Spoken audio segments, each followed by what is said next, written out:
Le lundi 24 juin 2024, dans la longue tradition qui unit les peuples béninois et nigériens, les deux anciens présidents du Bénin, leurs excellences Nicéphore Soglo et Dr Boni Ayi, ont effectué une visite d'amitié au Niger en vue d'échanger avec les autorités nigériennes sur la crise qui prévaut entre nos deux pays.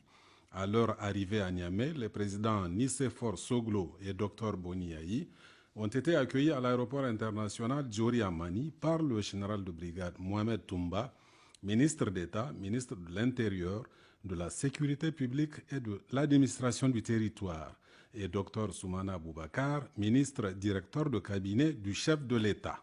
Le mardi 25 juin, les présidents Nicéphore Soglo et Dr Boni Ayi ont été reçus en audience par le général de brigade Abdrahman Tchani, président du Conseil national pour la sauvegarde de la patrie, chef de l'État du Niger.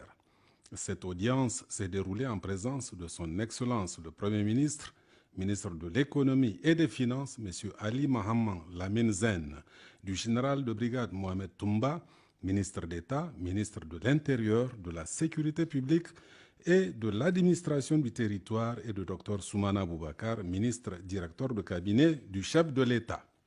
Au cours de cet entretien, qui s'est déroulé dans un climat empreint de fraternité et de convivialité, les présidents Nicéphore Soglo et Dr Boni Ayi ont plaidé pour un retour rapide à la normale des relations fraternelles et séculaires entre nos deux pays. En véritables ambassadeurs de la paix et du raffermissement de la fraternité entre nos deux peuples, les deux anciens présidents du Bénin ont particulièrement insisté sur la nécessité d'un dialogue constructif entre les autorités béninoises et nigériennes afin d'aplanir les divergences apparues depuis le 30 juillet 2023 entre nos deux pays. Prenant en compte les seuls intérêts fondamentaux de nos deux peuples frères, ont-ils ainsi préconisé de suivre les traces de nos dévanciers, les pères fondateurs, et de travailler sans relâche à la coprospérité.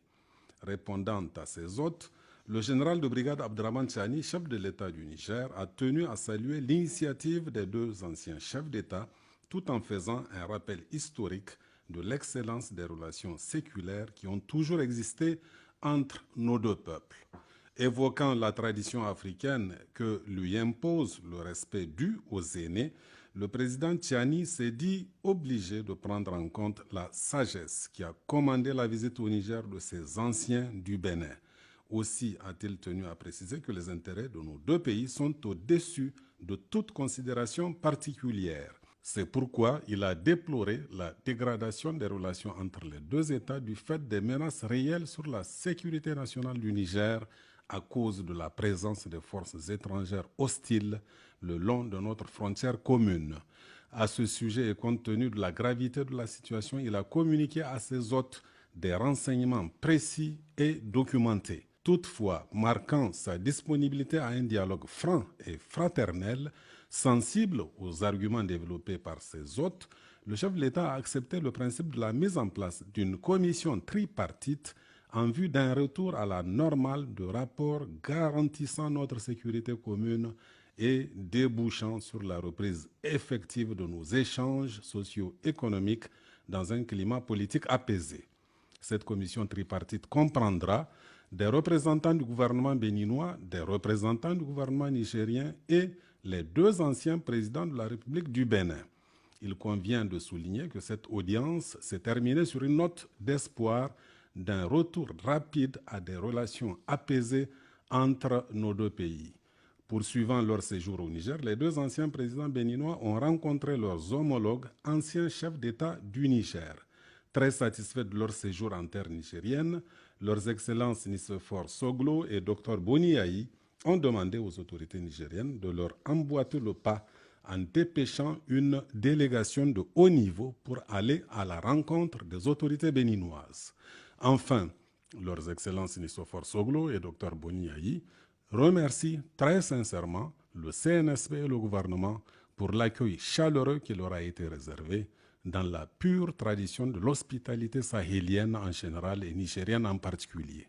Il remercie singulièrement le général de brigade Abdrahman Tchani, chef de l'État du Niger, en qui ils ont trouvé un homme de grande écoute, très soucieux des intérêts de son peuple et du maintien de la paix dans notre sous-région.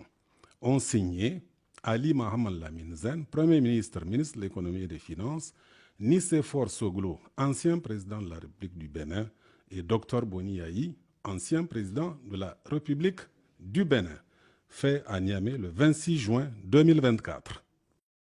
Les sanctions sont justifiées, même si cela a un caractère excessif, parce que nous appartenons à une communauté qui a des valeurs politiques et qui condamne les changements anticonstitutionnels, mais ces sanctions visent généralement les auteurs du coup d'État, accompagnés d'un soutien pour la préparation au retour à l'ordre constitutionnel dans un délai convenu entre les différents acteurs. Dans le cas d'espèce, le caractère excessif résulte du fait que les frontières ont été fermées, ce qui impacte les populations étant donné qu'il y a des échanges commerciaux entre ces différents États. Et il y a aussi la menace du recours à la force qui a déjà été appliquée dans certains pays de la CEDEAO, dont entre autres la Sierra Leone, après un coup d'État en 98. Ça a été le cas également en Gambie avec Yahya Jammeh. Et pour les autres États tels que le Mali, ce n'est pas des négociations qu'après un coup d'État,